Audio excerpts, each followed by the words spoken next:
Hello, regular knife people, and welcome back to another regular guys knife channel show. I know it's been a few days since we did the last video. I actually had a little something else planned, but it kind of fell through. So I was planning on doing another video here on this knife in particular because I had already done one, a deep dive on its brother. So browsing through Mr. DeViller's website here just recently, it appears the venerable Alpha and the pit boss are soon to be discontinued, which is kind of a shame because this is by far probably my most favorite knife in my collection. Not based on anything like practicality and EDC use, of course, um, but just because of its over the topness and the experience of having ordered it, through Mr. DeViller. So since we did break its brother down into its pieces and parts and take a much closer look at it, I thought it was about due that we did the same for this guy. So we'll be doing that. We'll be breaking this guy down. We'll throw her on the little dime bag scale there, and maybe we'll mic a couple of the parts to get a better idea of its actual vast dimensions. Because this guy is, it's something of a beast. You know, it is not a knife you generally throw in your pocket while leaving the house. She's a bit big. In fact, I believe I only own one pair of blue jeans with pockets deep enough to actually carry this guy all the way down. So yeah. So we'll be digging into it here a little bit and taking a look at it. Um, so yeah. So obviously we're talking about is the ADV Tactical, the Andre DeViller's Tactical, right? Alpha S, which is what sets this apart from the standard Alpha. Is this is a compound ground blade. You can get the compound section here. You can also order it with that section there, serrated. I'm not a serrated guy, so I just wanted it plain edge, and I just wanted to enjoy the compoundiness, of the grind. Um, yeah, I very, there are very, there are very few companies out there, very few knife manufacturers out there that are finishing their knives to the level of Mr. DeViller's. I mean, they're yeah. If nothing else, if you take nothing else away from his knives, his ability to finish titanium is unrivaled, as far as I can tell. Right? His finishes are absolutely tops. And I know I've talked about this once before, but the whole ordering process through him, just the picking of the finishes, picking how you want it finished, the your materials, everything, man. It was such a great process, and every time I hold one of his knives, and I do carry the Gen 2 his Gen 2 Tonto quite a bit. That is my most frequently carried bar knife. Bar knife. Um, that for the price point for what you're paying for these knives, it is. I don't know if you could find a better deal out there. I mean, it is. He's amazingly attentive.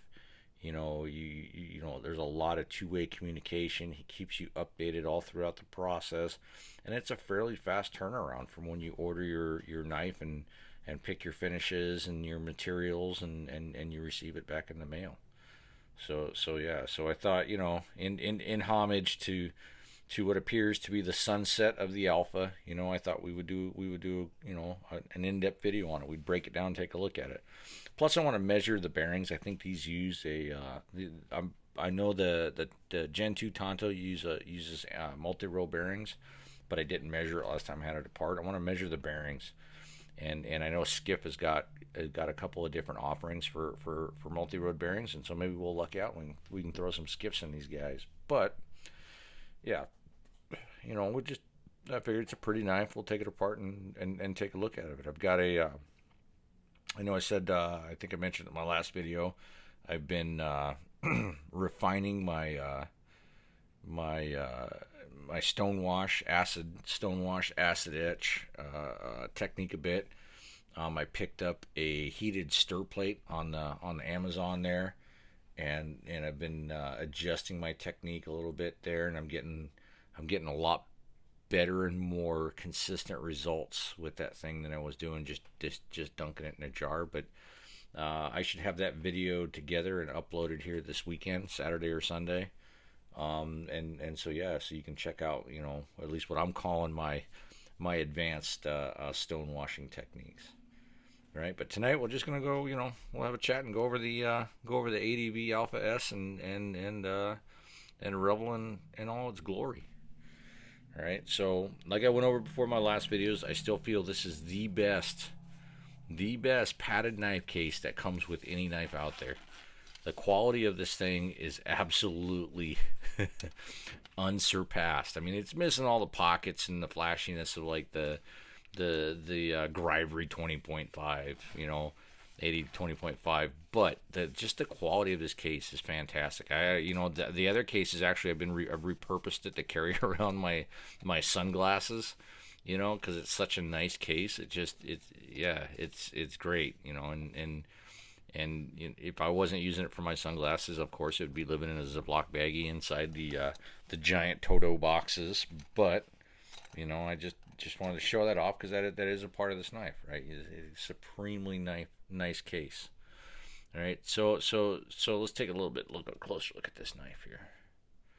All right, so this is the ADV Tactical Alpha S. Okay, it is the S in the Alpha stands is for the serrated, right? But in my case, just compound. I didn't want the serrated edge. This is a gloriously pretty knife. If you are in any way into cyberpunk or anime, this thing has that styling. It just does it for me, man. It looks like something straight out of the stainless steel rat. Like something he'd have in his pocket, or Akira, or Major, would flip out. This just has that look and styling to it. It's such a gorgeous looking knife, and man, it's been a bit now. I think $540 is what I paid for it, because I had a little upcharge for that shred carbon fiber there. But for the price, I mean, if you've already got a couple of knives in your collection and you're looking for like, that centerpiece, that pinnacle knife, to really set your collection off, you could not go wrong with one of these guys. I mean, it's a bit big for a user, as far as the standard EDC, and as far as in the standard EDC context. As a camping backwoods survival knife, probably, just fine, but I couldn't bring myself to baton this thing through a log. It's just too pretty for that. I'm enjoying some Arizona Zone Papago here tonight. Just for context, let's do a little side by side, like they like to do in all the knife review videos. So let's show this guy side by side here with a Spyderco Dragonfly. just for size contrasty's sake, right? And what we got? We got a Crew Card of PM2 here. All right, and you can see it is a big goddamn knife, right? It's roughly 9 3/4 inches long with a 4 3/4 inch long blade. I don't remember what I got for the weight, so we'll throw it on the scale here.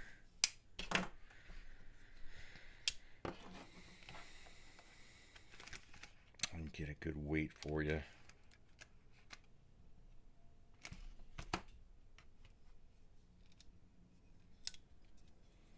Let's see if it'll measure it. All right, so it's over 8 ounces, which is the max on my scale. So I think online it says it's about 8 and 3/4 ounces. You know, maybe a little bit heavier than that. I'm thinking it's closer to like 9.4. I think in my last video when my bigger Walmart special kitchen scale was working, I think that's right where we got it, about 9 and 3/4. So she is a heavy beast, but we're looking at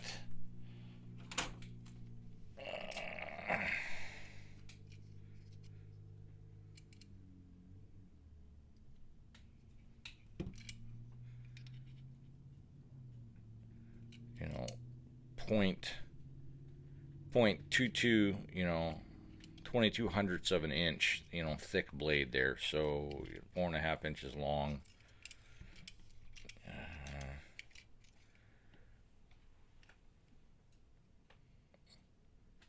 1.5 inches at its tallest point. That's a lot of blade. It's going to be a heavy knife. So yeah. It's it doesn't look as thick because the rest of the knife is so huge, but it is a thick knife, easily thicker than your average Medford, right? Most of them run around 0.187, 0.190. This guy is a bit bit thicker. Let's see here. Let's pull this guy apart. There's a lot of screws, but I think we only need to get 3 of them out, not to include the pivot. And those look like T8s.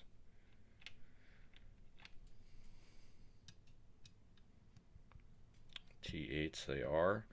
I don't know if Mr. DeVillers makes his own hardware or if there's just a guy down the road that makes his hardware for him, but they are super high quality screws. Very tight fit. On the G2, they're of the bolt through variety, so they're not the screws on either side. This guy is, so I think they're threaded into the back spacer. So we'll get the screws out first, get the scale off, and then we'll take a look at the hardware.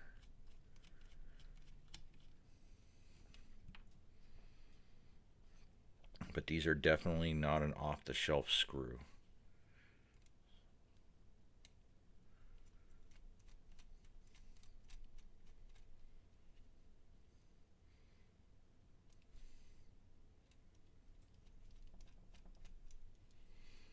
Alright, all 3 body screws appear to be exactly the same size. And now for the pivot. Hoping it's a T20 because that's what I got out. And it is just a tight T20.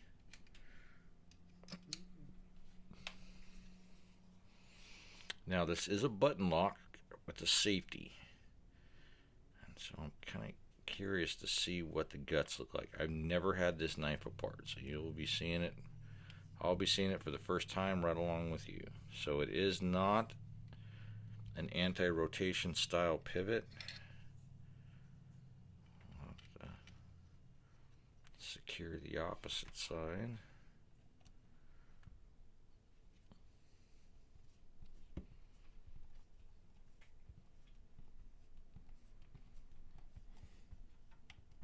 Okay, so it looks like the pivot screws on the clip side here. Alright. So it is of the 2-piece variety. That nice washer. Ugh. Yeah, you can tell I've never carried it quite a few times. I've never taken it apart, so it does need a little bit of clean in there, but we'll get to that. Nice hardware. Huh. And it's a hollow bolt. It was anodized and then polished. Or anodized. Yeah, there's anodized in there. So it was milled, anodized, and then the top surface was polished to give it that that two-tone effect, which is pretty. All right, and so that means it'll come apart. Since it's not an anti-rotation, I wonder if I will be able to put the pivot on the opposite side. Oh wow, this one's washered. Okay, so the Gen 2 was not a washered knife. It didn't have race washers behind the bearings. Alright, and then it looks like the button is captive, unless I can, oh, nope, I can work it out. Alright, so there's the button. Alright, and there you can see the shiny spot. That is the actual locking surface. That is the portion of the button that is, you know, locking the blade in place. So it is quite substantial. That's a lot of surface area there. So definitely it's not a knife that's all show, man. It was meant to perform. Yeah, the safety is just the simple slide variety. You know, it slides that block in there, which prevents movement of the button lock there. And it's probably got a ball detent behind it. I'm gonna leave it alone though. I don't want to take that out. I've had bad luck, you know, with safeties there. So that is the pivot. I'm gonna measure that real quick. It looks like it's about 1/4 of an inch, which would put it into the hinderer range of pivots here, or size wise. Here's the opposite washer. If they don't pop out, I'm gonna just leave it alone. I need to invest in a dental pick or something for doing this, but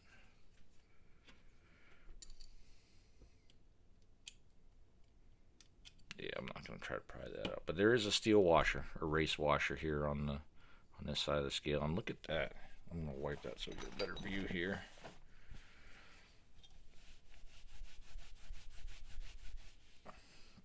But they have gone through the hassle of doing a finish on the inside of the scale as well.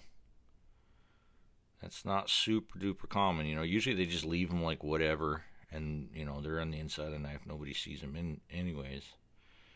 But at least some attempt was made to clean the insides of these up. You know, that's nice. There's a weighty piece of titanium.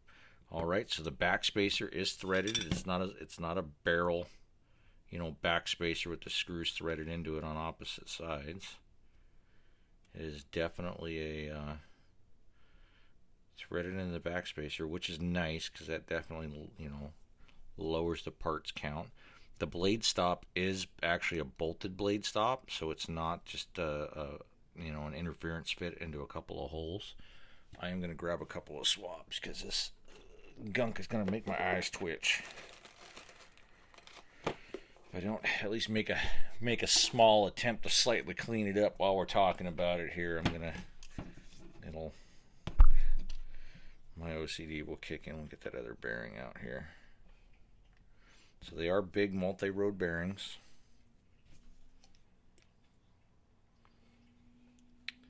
Alright, using a little bit of my cleaning fluid here. Yeah, so definitely a nice, there we go. Nice thick race bearing there.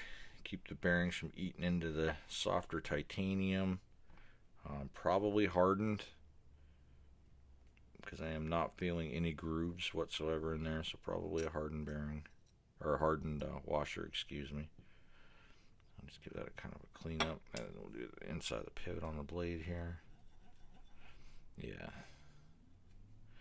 that's kind of odd with those multi-road bearings. You can see the two different tracks there of the two separate rows of bearings. Clean that off, wipe it down real quick, and we'll take a little bit closer look here of how this guy works, right? Because there's no detent, right? There's just the button, right? And there's the surface. There's the area that This part rides in. It's slightly coned, right? And there does appear, so as it closes,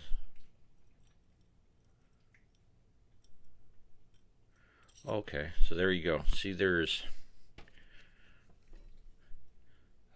a ramp, a slight ramp right here. And so what that'll do is that will, as the knife closes, that will pop the locking portion of the button up and out of the way. So it's, you know, it's using, so now it's this is the portion that the blade is moving over, and they're, you know, no longer locking. And then so it'll click shut and it'll pop in there. But as soon as you push it, that ramp starts lifting the button up and over, acting as the detent until you get to the open, you know, portion where it'll then pop closed again, you know, thereby locking the blade open. Pretty ingenious, very nicely done. Yeah, even the inside edges of everything, the edges that aren't normally exposed to your fingers, right? They're all chamfered or broken. They're all very nicely done. Right, so boom. Yeah, and there's this, you know, the top, and there's your top locking surface, and you can see it's kind of coned. All right, let's get the mic back here, the caliper here. Let's see how big exactly this pivot is.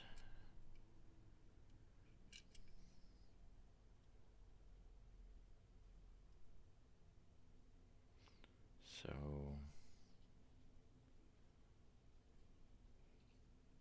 0.234 of an inch. Let's see, South Africa is probably metric, so let's do this in millimeters here.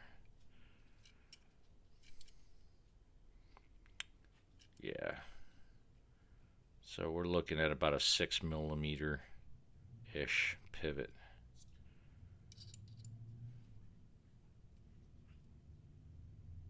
Yeah, just slightly, well, it's probably a 6 millimeter pivot, slightly undersized there. Bearings, what are we looking at for outside here? 13.3. See, skiff bearings are usually in inch mode for the ball size. Let's see if they're about a 1/16 of an inch here. I'll do this with my mic later. It'd be a lot more accurate way to test the bearings, but they're about a 0.06. Maybe we'll be able to find some bearings for these guys. But they are a nylon, white nylon, raced ceramic ball, multi-road bearings. They you know, normally I bitch and groan about plastic raced bearings, but these are a multi-road bearings, so they're evenly distributing that weight over a much larger area than, say, the single rows are, and much less likely, you know, for them to distort when you put in a bit of side load on them or something like that. You know, they're a lot more stable than say your single road nylon bearings, cage bearings, which are my absolute bane. But these guys, they do pretty good. And like I said, you probably most likely could, you know, baton this through a log if need be, but I'm not going out there to do that. Now let's see. So we have got, that is a steel. Looks like it has to be a two-piece pivot with a steel barrel, and then maybe another screw, and it's Loctited in there. And that's what it appears, because there are some heat treating colors. There are some heat treating colors there on the pivot itself. So it is a good hardened steel pivot. And those are, I mean, if those are heat treating colors in there, if this is one piece and it's all stainless steel, then he is an absolute friggin' magician, because they match perfectly with the anodization of the titanium. I doubt that's the case. I think that's a titanium. Well, why am I talking? Where's my magnet? keep forgetting I got one here handy. Nope, titanium. Yeah, steel. So it is a two-piece pivot. So we got a titanium screw on this side with a with a heat-treated hardened steel barrel. And this thing is extremely magnetic, so it's less stainless steel, more carbon steely feeling. Everything else, yep, definitely. Button cover there, steel, titanium, definitely titanium for the locking button, which is fine, and obviously titanium for the as if there was any doubt, titanium for the locking, for the spring for the button there. So yeah, let's put this in some kind of semblance of an order, and let's take a look at the hardware here. So we've got, oh, notice the pocket clip is retained by internal screws, not external. They're hidden. I like that. That's nice. And it is the pocket clip does have a roller bearing. It's covered on this one, whereas it's open on the Gen 2 Tonto. This one's covered. And unfortunately, there is a bit of pocket rash on this guy because I have carried it. I mean, this wasn't an investment grade knife. This was a knife to make me giggle. So I do carry it on occasion, and of course it's going to get some scratches. And I have dropped my button on the floor here. Give me 1 second here to retrieve my race walk. And we're back. All right, so. After shagging that washer down from underneath my workbench, I took the opportunity, to grab a quick bite to eat here. Yeah, my son cooked brats tonight for dinner, so it was brats and another beer. Right, and now we're back to get at the rest of this knife. So taking a little bit closer look at the hardware, at the screws, man, these things are put together nicely. I mean, they're thick and they're substantial, just like the rest of the knife. The heads have been polished and anodized. Really super nice finish. A lot of attention to detail in this knife. A lot of the surfaces, are polished and just a lot more attention to detail than I'm used to seeing, and I'm used to seeing, especially in a knife, at this price point. Just an absolutely amazing job. There's that pivot screw. How well we can see it. Just beautifully done and beautifully finished. Extremely substantial. It is a hollow screw, which is kind of odd, because the pivot, the clip side of the pivot there, or the permanent side of the pivot there, it is not hollow. Not sure why that was done. Somebody smarter than me in knife design can go ahead and chime in there and let me know. But it is hollow, which is kind of, I don't know, kind of cool. Like Chris Reeve has those hollow pivot bolts. Not sure why that's done, but. Yeah, there's just a lot of machining, that went into this knife. I mean, if you look at all the machine surfaces on just this blade, which is S35V, by the way, if I didn't mention that, there are just a lot of milled surfaces, and surfaces that required some type of, this just wasn't cut out with a water jet. There's a lot of work that had to have been done by hand or on a mill or a machine here. So there's a lot of love and care that goes into the manufacture of these knives, and it's rare to see that on I don't see that on the knives that I have that are over $800. I don't see this level of care and workmanship. And so for all of that, on a $500-ish knife, I don't know what labor prices are in South Africa. I realize the dollar is probably a lot stronger against the whatever monetary unit South Africa uses. But still, this is you're getting a hell of a lot of knife, for what you pay. And it is an absolutely gorgeous, gorgeous knife. And it's very well done. And I hope that comes through here with my very amateurishly shot video. The finish that I had requested was I wanted the top flat surface of the scales to be blasted, and then the sides and the edges to be polished, because what that does is when it's anodized bronze, you get that really dark, oily, brownish black color that'll fade out into a really nice gold. Give me 1 sec here to yell at the dog. Bo, get the out.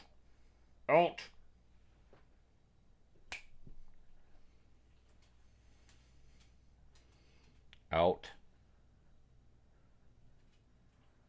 Sorry. I recognize the sound of the dog digging through the kitty litter box looking to see if the cat left him any treats. So you get that really dark, oily, brownish color that fades out into that nice goldish, purpley color there on the edges where it was polished. It's absolutely beautiful. Got a very oily, purplishly look to it that you can only get through, from titanium, and it's just gorgeous overall, in effect. The portion of the clip side of the scale where the button rides is actually steel as well.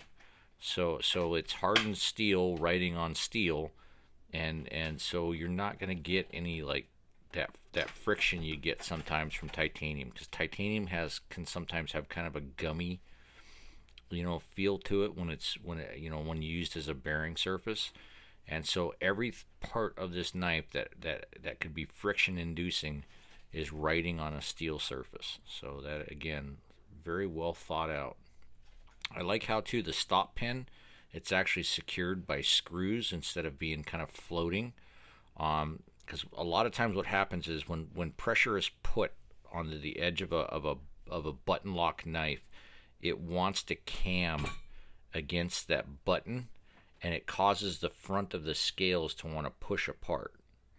And by securing it with screws on either side, you're eliminating that potentiality, that you're eliminating that separation when the blade wants to cam under pressure and move left or right, and thereby by spreading the scales apart. So I like that little detail there. That's nice.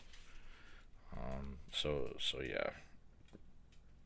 So you get, because of that, technically now you got 3 body screws aside as opposed to just 2 plus the pivot. But yeah, it's nice. All right, so we'll start putting this guy back together. We'll start on the.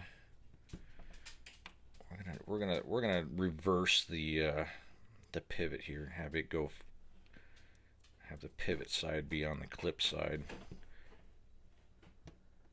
Sorry if the noise in the background. It's the puppy being a nuisance. All right, so we got the pivot in there. Get my oil, my Liberty Oil Products 100% synthetic lubricant. Again, this is a high-speed turbine bearing oil. I like this better than say something like KPL, which is very light. KPL is fine for like friction locks or the traditional style of knives, because it's really fine and it does get down into everything. Knives that you don't generally take apart. But I prefer this Liberty oil because it's a bit stickier. It stays in place, and especially knives that are very kinetic when they're opened. To me, like that KPL likes to kind of get flung away, and it loses that well-oiled feel fairly quickly. The Liberty, or at least this oil, likes to stick around. Plus, for the price of one tiny little bottle of KPL, you're essentially getting a lifetime supply.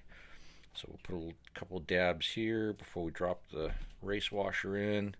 We'll put a little bit in here as well for the spring. All right, groove side up.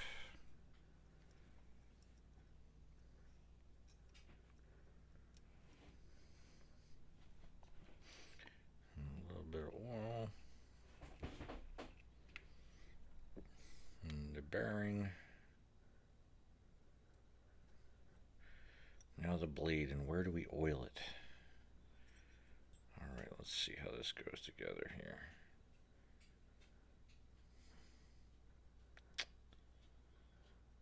So we're going to have to get that button in, kind of hold it all together. So let's get the spring in there.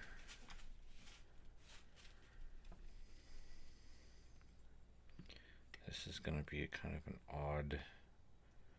an odd sequence here, putting this back together.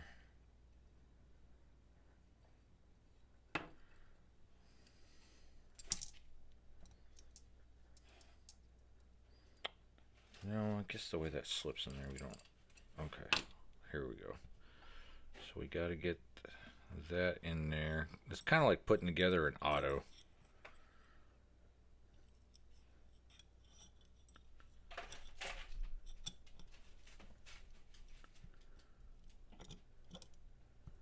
You know, that's kind of all button locks are that way.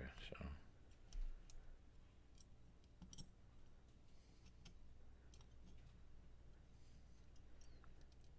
Yeah, this would be a nightmare if it had separate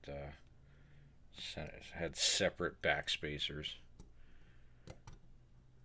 I just want to make sure I got a good and lubed too there. Alright, so now that we've got that figured out, we get a little bit of oil here on top of the bearing. On the ramp features here. And on the pivot barrel itself as well. As we'll get a little bit here as well. Now we can get this set in place.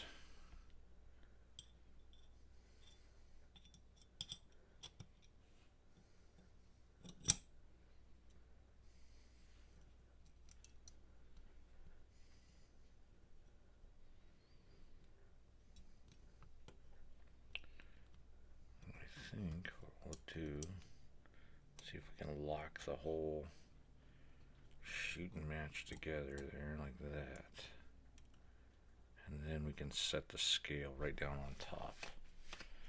Alright, so now we've got a little bit of oil, the other bearing, a race washer, of course, grooved down.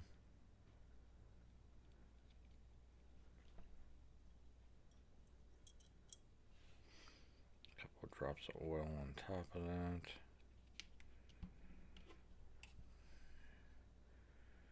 And we'll see how well this goes.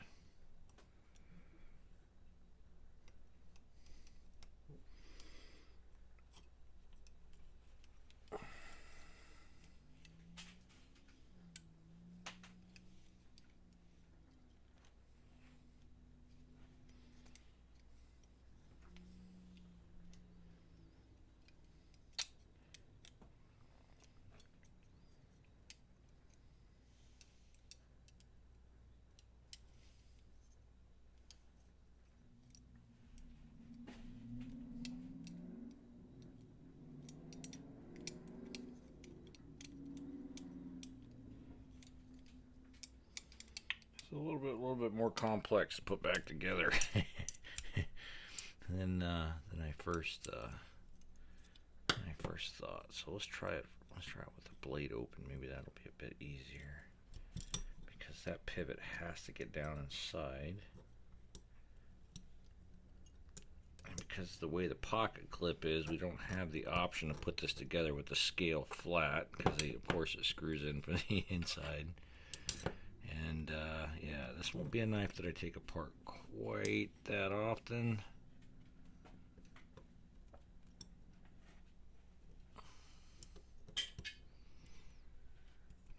Alright, we'll see if that got it, because the button doesn't have like a collar that locks it in underneath the scale, underneath the show side of the scale. It'll push all the way through, and that ain't gonna work. So I'm going to go ahead and pause the video here, get the sides put back together so you don't have to sit here and watch me struggle and curse, and then I'll get back to you. All right. All right, and we're back. Woo. Figured it out. So when I had the button orientated in the wrong direction, the lock portion of the button needs to go orientated towards the front, and the pivot does actually have to go from the show side of the scale. That's how it was designed to work. That was there for a reason, but we got her back together without shooting any irreplaceable springs across the living room. And yeah, so we'll continue on and get this thing put back together. That was a little nerve-wracking, you know. You don't want to lose a part to a knife that's probably being discontinued, and then and or irreplaceable. So I guess we'll get the pivot in. I did get the blade stop pin screwed in both sides. Holding the knife together. There's a little bit of schmutz in there. I don't want that underneath the screw. We'll get this put together. Get the pivot tightened up. Sorry, that noise. That's the new dog. That's the puppy in the background there. If I don't let him walk around and try to put him in the kennel, he'll just cry and scream bloody murder. So he's less of a pain if we let him just walk around. Occasionally yell at him for eating cat turds. You know, and oddly enough, the dude will only drink water out of his water bowl. He won't drink out of the toilet. He won't drink out of a bucket outside that we have for the other dogs. He's extremely picky about his water, but he'll readily consume a cat turd. There's no accounting for taste, I guess. Alright, let's check the action here. Oh, yeah, absolutely not.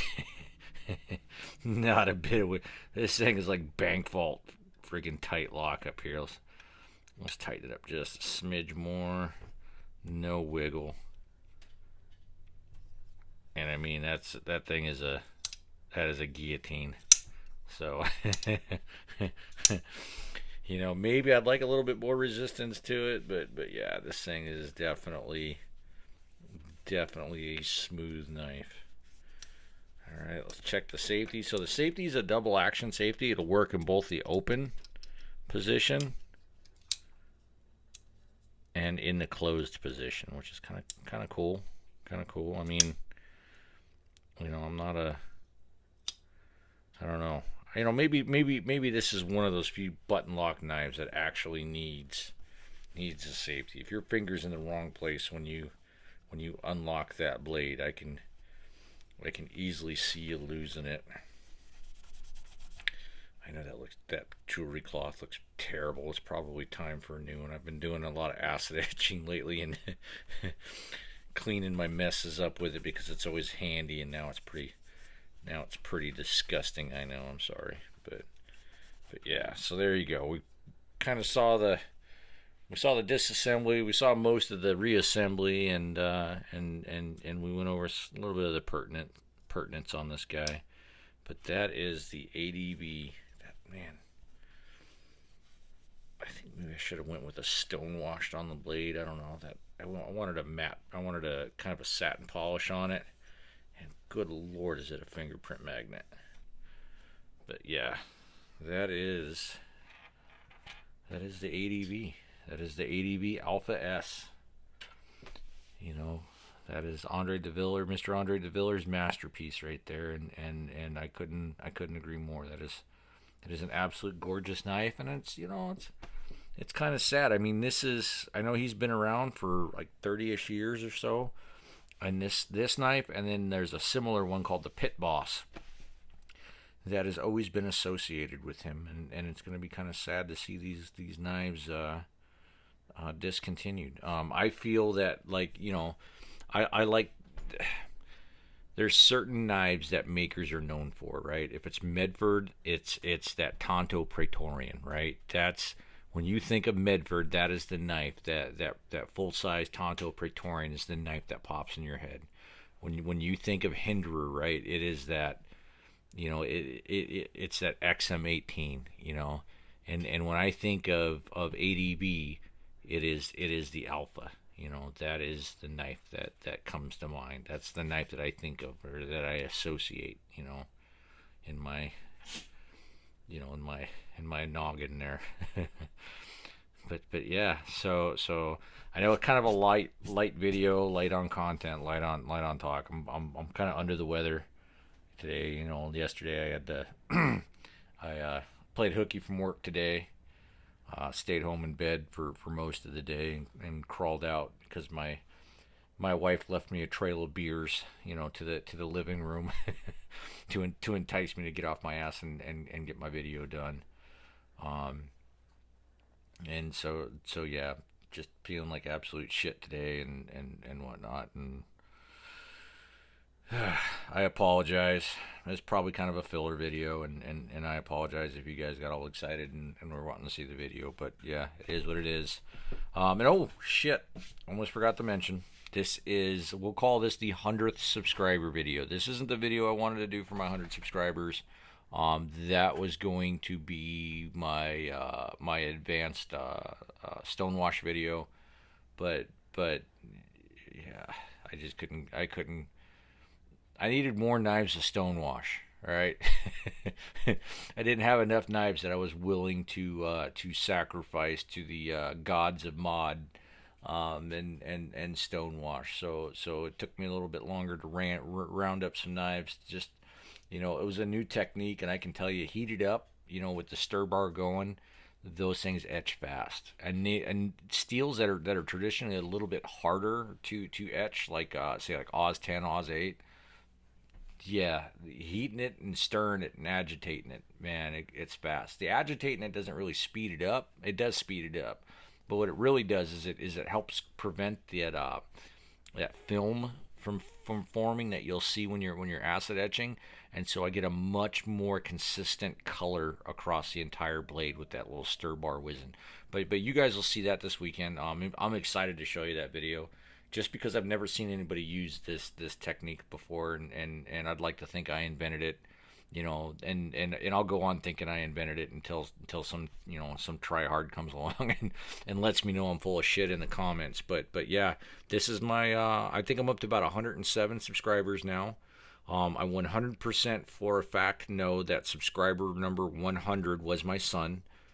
Because when informing my son that I was at 99 subscribers, and I'm waiting to see who was my 100th, as when he remembered he'd never subscribed to my channel, and then all of a sudden he became the 100th. So that's gratitude for you for dragging him out to the Blade show up there in Salt Lake. But yeah, this is I didn't. I've got eight or nine really good friends, and of course I've got a good loving family, but I never thought that I would exceed 30 subscribers, let alone be over 100 at this point. So yeah, I mean it is very gratifying to know that there's at least 100 people out there that might be interested in something I say. Of course, it's kind of a scary proposition as well, years back, I was kind of doing some part-time teaching, and I was teaching some biology, and I, 1 day a week, man, 1 day a week was all I was doing. 1 day a week, giving that science teacher a break, teaching some very smart and knowledge-hungry kids about the greater world and natural world around them, and it was fucking tough, dude. I got 20 years in the goddamn infantry, man. 15 years of that we were at war, and the toughest thing I have done in my life is walk into that classroom for 1 hour for 1 day a week, and try to impart some knowledge in kids. And it wasn't that they were bad kids, and it wasn't that they were attentive kids, but it was trying to keep them interested for a solid hour. 3 or 4 weeks into it, man, I was flying along. By week 5, I had run out of shit to talk about. and it was tough, and it was very tough, and that's why I only did it that year. And so if anybody that watches my videos or watch this video in particular, if you're a teacher, man, you've got a hard job, man. You are hoeing a tough row. That is rough, and obviously very, very important. I can honestly say that I am where I am at today, or I have done what I have done in my life because of teachers that have inspired me, and so to be able to do that day in and day out and week in and week out, man, that's more power to you. You are a much more capable individual than I am. So yeah, so getting these videos and hitting that 100 subscribers, man, and people wanting to come back, I was, I appreciate it. We'll call this the semi-formal 100 subscriber party. We'll hold the formal one here this weekend, and I hope to impart some good knowledge to you guys, because I am impressed with this setup. I think total, counting my rock tumbler, the stir plate, Pyrex beaker, basically everything bar the chemicals, I've got less than $100 in my setup, and I'm getting results that I feel are better, than I see in a lot of $300 and $400 dollar knives that have been stonewashed. So we'll see. You guys will see. And all this is easily replicatable, probably not toxic and or poisonous. And I'll go over all the particulars and the safety features and measures and things you got to watch out for. And we'll have a good solid hour-long video, on acid etching and stone washing, right? And then we're gonna be doing an experiment too. I've got a good idea on how we can make some of the harder to etch stainless steels, how we can impart a bit more contrast to them. So we'll do that experiment as well, and we'll see how it turns out, because it's either going to work or it's just going to be meh. And so we'll go from there. But yeah, I appreciate you guys coming along tonight. I do have I'm in the works picking up a knife. So it won't be next video. It'll be the video after, most likely. But it has a very novel and interesting pivot system, and I'm kind of hungry to take it apart and take a look at it. And I don't really do reviews. I'll give you my feelings, but that's about it. And we'll see if I score that knife, and if I have it here in time, then we'll have a video on that the week after next. But yeah, I appreciate you guys coming along tonight and checking this video out. And I apologize, I'm sorry if the video is kind of weak on substance this week, but just not, yeah, feeling a bit under the weather. But yeah, I definitely wanted to show off the Alpha. Easily, probably my favorite knife out of my collection. Easily the sexiest knife in my collection, no doubt, and maybe get it out there for you folks before they're no longer around. All right, well, this is the Regular Guy and his Regular Guy Knife channel, and wish you all a good night.